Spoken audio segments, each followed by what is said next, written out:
Hi, Bruce Naylor here, and thanks for watching my video.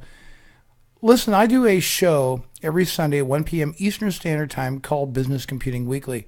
I also post YouTube videos about different subjects, normally small business technology related, and I posted a video about 4 months ago called 10 Reasons Why Windows 8 Will Fail. And the response I've got to the video has been very, very good, and I thank everybody for watching and participating. But there were questions brought up by different people as some questions about my thoughts on Microsoft, my thoughts on Windows. Some questioned my knowledge about Windows and Microsoft. And so I thought I'd set the record straight on some things that I read, and I just wanted to share. I guess you could say I'm making a response to my own video. Well, so be it. Let's start first. Yes, I am a GFI software business partner. In fact, not just an ordinary partner, we're one of their top 5 in North America. And yes, GFI software product line is dependent on a Microsoft infrastructure. Not only just the Windows clients, but also the Windows servers that are involved, things like Exchange and SQL Server and so forth. However, this is starting to change. GFI is now looking at more and more cloud-based solutions that may not necessarily depend on a Microsoft infrastructure in the future. And I think that's what is going on a lot with software companies and services out there. Number 2, I am a Microsoft partner myself. You can look us up on the Microsoft partner website. We are a registered partner, but we're also a fully certified Office 365 reseller. So we went through that certification. So do I believe in Microsoft? Yes, I do, in a big, big way. I like their products. I like Microsoft. I root for Microsoft. I want them to be successful. My main workstation is a Dell XPS 8300. It was bought for business. Let's talk about that for just a minute. I don't build my own PCs. My company doesn't build its own PCs. We buy them because of warranty and support issues that can arise. Most businesses buy PCs rather than building them themselves.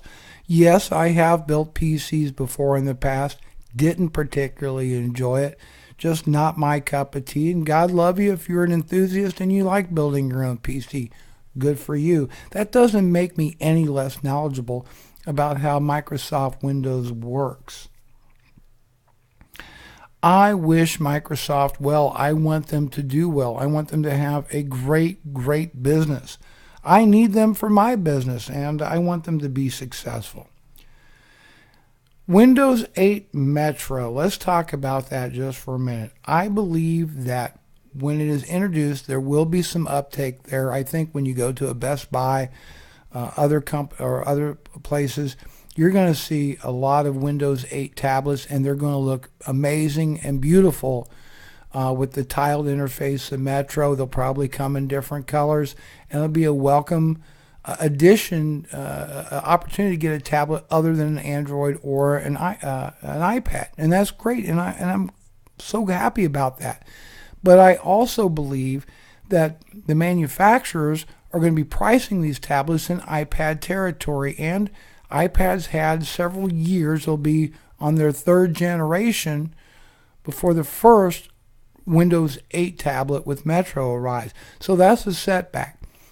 Also, the Kindle Fire is doing extremely well, but that's because Amazon is subsidizing these devices to get you to buy products through the Amazon store. There is a whole ecosystem there, and that's something the Samsungs, the HTCs, the Dells, and so forth don't have advantage-wise. So yes, there will be a Windows store, but it's different. It's not going to be controlled by the people selling the tablets, and that's the big difference. So that was kind of up in the air. Yes, Windows 8 will sell millions of copies, but these are copies that will be pre-installed on new PCs, not necessarily people running out to upgrade. I think most people will not be upgrading Windows 7 to Windows 8, certainly not right away. They're also the ones who get Windows 8, I think, are going to be and for there's going to be a big shock there. This is a huge change for Windows, and I know Microsoft is really putting a lot of their bets that we're going to like and accept and want the Metro interface. On desktop PCs, probably not so much. Now, the Windows Consumer Preview will be available, I believe, on February the 29th.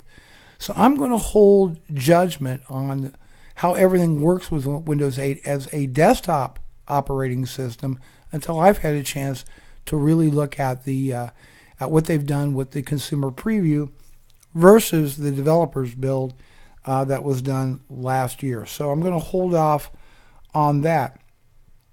I do predict, however, that many PC buyers, especially in business, will probably ask that they come ship with Windows 7 instead of Windows 8, at least initially. Now, as far as Windows Phone is concerned, Microsoft is putting a lot of hope on Apollo. That's the code name for Windows 8 phone. You see, the new Windows phones are basically a reworked version of Windows CE. That's what they are. Well, we just had Mango, and I think there's going to be an incremental point release codenamed Tango in the near future, although I think those phones are going to be going to what's called emerging markets. Nokia is looking at their 900 phone. Looks real nice. The good news is, as I understand it, any apps developed for Apollo or Windows 8 phones, any apps that you buy today for a Windows Phone should be able to be used on an Apollo or Windows 8 smartphone. The real question is and by the way, folks, I want to see a viable alternative to iPhone and Android phones out there. I'd love to see some success with Microsoft in the phone business. I think that would be awesome. But I'm not really sold on this, as Microsoft is terribly late to this game, and so far there's not been at least a lot of enthusiasm for Windows Phone. That may change. I really hope so. I want to see Microsoft do well there. I think the most important point I want to make in this video is when I look at Microsoft, when I look at Windows, I look at them as through a business owner's eyes. And a lot of people, especially consumers, kind of think Microsoft is all about Windows. That's where they make all their money from. Well, they're not. Microsoft is very much profit-driven from its business operations. Well, look, I can just prove to you. I'll just prove to you that Microsoft truly is not a consumer-oriented company as it is a business-oriented company, and that's why I feel the videos the shows I do are so relevant. Here's the proof. Last quarter, Microsoft, which ended December the 31st of last year, Microsoft had almost $21 billion in revenue. Okay? They had an operating profit, I should say, of $6.624 billion. Now, from this, the business division reported $6.28 billion in revenue and a net operating profit of $4.152 billion. So what is that? 2/3 of their profit alone come from the Microsoft business division. What is that division? That's Office, guys. It's Microsoft Office.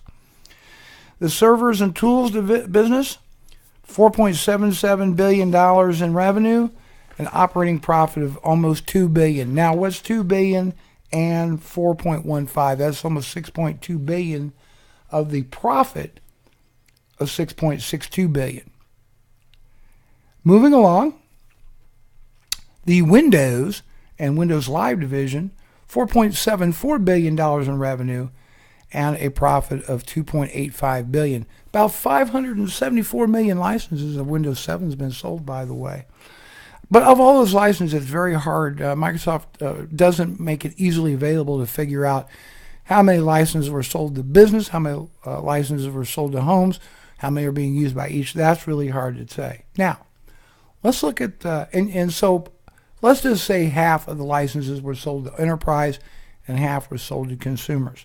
That still would only be about half of that profit. But let's move on to their purely consumer items.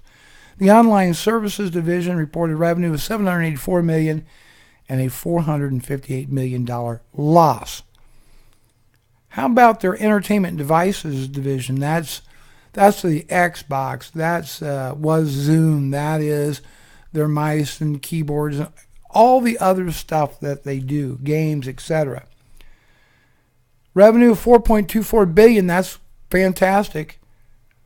But a net operating profit of $528 million. So a small part. Now, unfortunately, Microsoft wrote off $1 billion in other enterprise activities. They don't specify in their financials what those were. My point being that almost all of Microsoft's profit come from business operations, from business software, from the selling Windows Server, from selling products like Great Plains stuff, their ERP software, their CRM software, Exchange servers, Microsoft Office, and Windows. So you see, my point is this, is that Microsoft, yes, very much appreciates its consumer market and is spending a lot of money on it, but they're not making a lot of money. Their first love, truly, and anybody that's a numbers person will tell you, their first love and their first duty is to the business market. And so that's why I look at these videos this way. I wish Microsoft, well, I'm going to sum this up. The bottom line is that Microsoft, I want them to continue to be a huge success in the business market. That's me. Another misstep, such as Windows Vista, could seriously damage the Microsoft brand, the Windows brand, especially now that businesses and you as consumers now know that you can get things done on non-Microsoft powered devices.